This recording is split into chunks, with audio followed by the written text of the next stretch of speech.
எல்லாரும் முன்னேறி போயிட்டே இருக்காங்க, நாம மட்டும் இங்கேயே இருக்கோமே அப்படின்னு என்னைக்காவது தோணி இருக்கா? மத்தவங்க வேகத்தை பார்த்து உங்க வளர்ச்சியை குறைச்சிக்காதீங்க, அதை மதிப்பிடவும் செய்யாதீங்க. அடுத்தவங்களோட சக்சஸ உங்க ஸ்டார்டிங் பாயிண்டோட கம்பேர் பண்ணாதீங்க. அவங்க கடந்து வந்த பாதையும் வழிகளும் வேற வேற, நீங்க போற பாதை வேற. இப்ப இருக்கிற இடத்துல இருந்து ஒரு அடி எடுத்து வைங்க, அதுதான் முதல் அடி. அதுதான் ரொம்ப ரொம்ப இம்பார்ட்டன்ட்.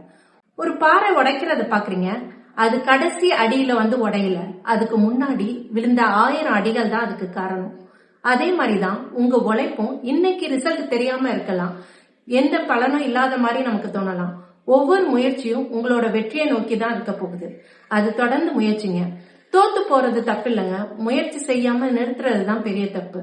உலகமே உங்களை நம்பலனா கூட பரவாயில்ல, ஃபர்ஸ்ட் நீங்க உங்களை நம்புங்க. இன்னைக்கு நீங்க எடுக்க போற அந்த சின்ன முயற்சி என்னன்னு சொல்லிட்டு கமெண்ட் பண்ணுங்க.